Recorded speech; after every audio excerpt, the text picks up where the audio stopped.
Our text this morning is, what acts are we to do or to perform to do the will of God? Let me say that one more time. What acts are we to do or perform to do the will of God? One way to answer that question is to think about something that causes many of us fear.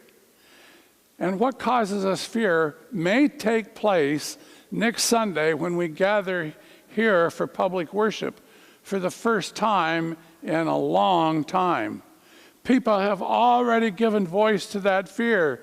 They say they're afraid that they'll see somebody without their mask, somebody whose face they recognize, but they can't make the connection between the face they recognize and names in their mind. Even worse, there's a fear that they'll see somebody and they will know that they're a good friend and they won't be able to recollect that name immediately. When that happens, we tend to feel embarrassed and then maybe even worried that we've offended the other person. And if it's somebody we've been in a long-term relationship with, like somebody you've known at church for 15 years, then we worry that we may have hurt the relationship. You see, seeing somebody is a very powerful experience. And being seen by somebody is perhaps an even more powerful experience. Let's think about seeing. Seeing and being seen is so fundamental to life. The newborn baby doesn't recognize the nurturing parent for a long time, but eventually there becomes an interchange between the relatively newborn infant and the nurturing parent, where they each begin to recognize each other, and when they do, there's a moment of joy there. The parent seeing the child confirms for the child that the child is there and is loved and is important. And then as children grow up, you can see the value of seeing in many other ways. So when a child is old enough to crawl or maybe toddle about, they may leave the nurturing parent, but not far, maybe a foot or two before they run back or look up to make sure they are still within the parent's gaze, that they are still seen. There's a sense of protection that comes from being seen. I remember observing a young child who was sitting in the bottom drawer of the stove, a place that some people keep cookie sheets or pots and pans. And this little one was taking them out and throwing them. This little one, though, was old enough to have words, and the nurturing parent was on the other side of the kitchen. And every once in a while, the child would say, "See? See?" One might think that what the child wanted seen was his or her skill in throwing something onto the floor. My guess, though, is that the distance between the stove and where that parent was might have been a little too much, and the child was wanting to know, do you see me? Am I still safe and protected? Being seen is part of the foundation of relationships. It's part of the foundation of who we are. So, part of the answer to the question, what are we to do to perform, to do the will of God, is we need to see. This morning I have in mind people that I think we need to see. One of these people is 14 years old. they were attacked by somebody and their nose was broken and their jaw was broken, only because the person who attacked this person had said, "Are you a boy or are you a girl?" I think of another situation where a person was 21 years old and said these words, "I feel like my life is living a lie. I feel like it's living a lie because I know that I am a gay man, but I cannot say that to my family. My family are aggressively homophobic, and I know if I tell them about my gender, they will entirely cut me off. So, what do I do? Not have integrity about my own identity or risk losing my family?" In another situation, there were these two men. They had lived together in a committed relationship for 33 years. They did not marry because at that time there were not marriage laws, but one of them became quite sick. In fact, he went to the hospital and he was dying.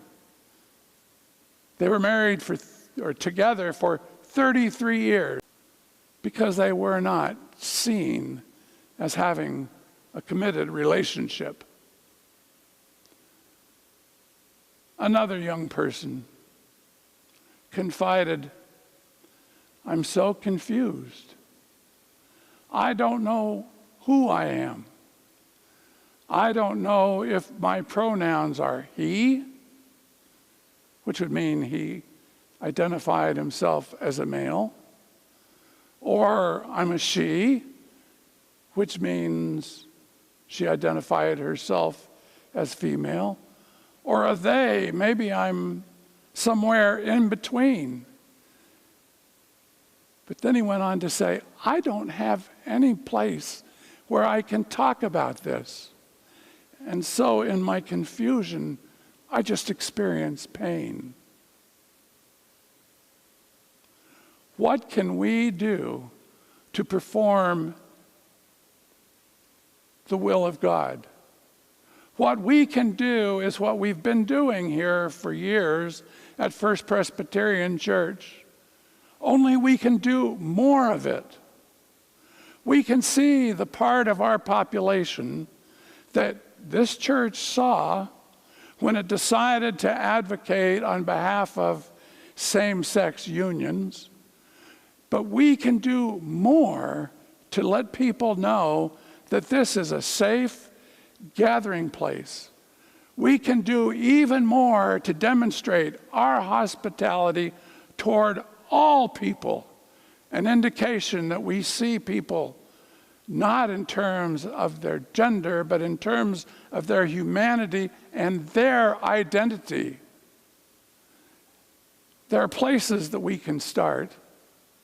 One of the places we can start is by the use of pronouns. My pronouns are he, him, and his. As you've seen in many of my communications, I put that after my name. And I do that because I intend to give the signal to people who read emails or letters from me that I'm willing to accept people for whatever pronouns they use. That leads me to think we could show our willingness in a very public way to create a hospitable environment by changing our name tags. Wouldn't it be wonderful, a wonderful message to give to people if a name tag like mine said, Terry Purvis Smith? We would be a congregation indicating to others that we're eager to learn their pronouns and to accept them for who they are. Now, for many of us, that's going to mean learning a new language, because the pronouns he, him, and her, he, him, and his, she, her, and hers, will be augmented with pronouns like ko, en, a, she, he, and they. They is a pronoun for the third person singular. They laughed, meaning that one person. So we can use pronouns to indicate our willingness to be hospitable. We can use pronouns by saying to people when we're introduced, my pronouns are he, him, and his. What are your pronouns? That shows a hospitality. That shows a willingness to see who other people are. There are other ways we can broaden our hospitality. One of the ways we can do it is to take out membership in organizations within the Presbyterian Church that support the kind of wholehearted inclusion that you practice here in this congregation. There are two of them that I know of. One is the Covenant Network of Presbyterians, and the other is the More Light organization. What good does that do? Well, here's the good that it does. Right now, if somebody was to come into this church or look at our webpage, how would they know of our intention to be a life-affirming, person-embracing congregation? If we join an organization like that, it does several things. We would have in our bulletin and on our letterhead and in all of our communications the symbols of those organizations, and people know what those mean. They would learn that this is an inclusive congregation. It doesn't happen in big, gigantic ways. It happens in all those important ways. If we are to become a congregation that increases its hospitality in new and exciting ways, we need to be aware of other things. One is we are going to make mistakes. We cannot be hospitable, those of us who live in the majority in terms of gender identity. We cannot be hospitable to others unless we learn the language that works for everyone. Golly, do I make mistakes. We will all make mistakes.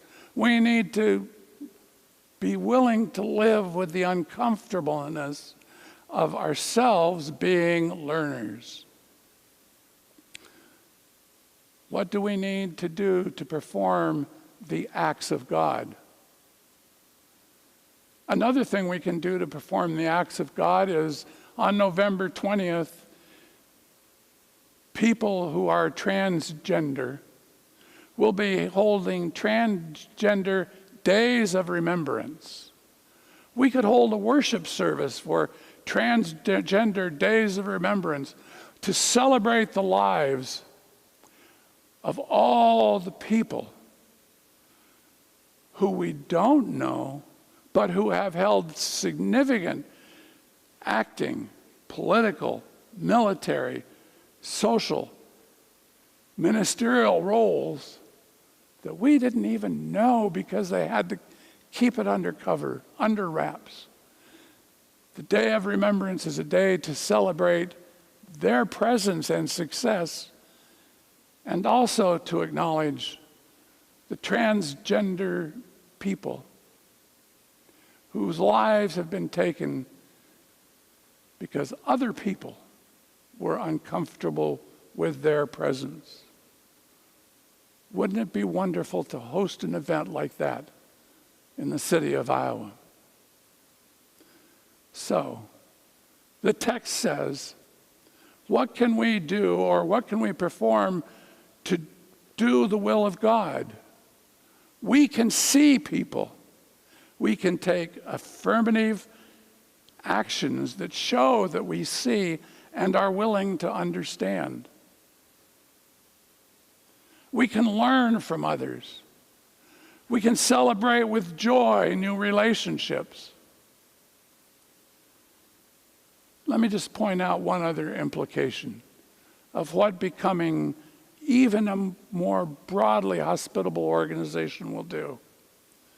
We know from statistics that within this community of faith, there are many families who have members of their family who could be described as belonging to a community that uses the letters LGBTQIA+. But perhaps they don't feel like they can talk about those members of their families. Wouldn't it be wonderful to bring them freedom to talk about their loved kin? There's still one other way we can give messages about being hospitable to people, that is, seeing people who do not fit the binary definition of gender. We can change our language in worship. This morning, when we say the Lord's Prayer, you will notice once again that the opening words are our parent. That's to broaden our language so that all people can feel included. Our parent who is in heaven, hallowed be thy name. Listen for it, thy realm, or bring in your realm. That means that the only image that has validity is no longer man, kingdom, but it now refers to the whole panorama of human beings. And then I was thinking about this sermon this week, and I thought about the words I used to describe the room just outside us over here. I've been calling it the fellowship hall. Maybe it's time to call it not with a male-oriented word, but with a more inclusive word. I'm going to start calling it the community room. All of these things I've talked about are ways that we can actively create a more hospitable, welcoming, life-giving, seeing environment. In the Bible, it does not say God came to save us according to our gender. It says God so loved the world that God sent God's child, that whosoever believes in Jesus will be saved and loved forever. Amen.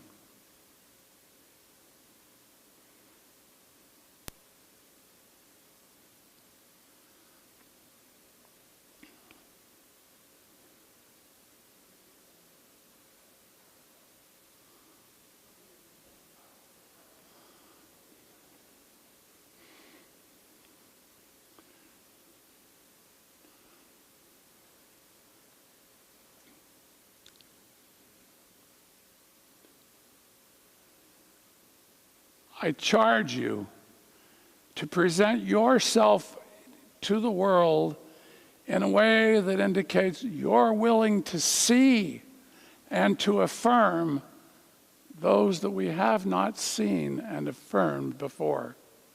Now may the Lord bless and keep you. May the Lord be gracious and kind to you. May the Lord's face be upon you and grant you peace. Amen.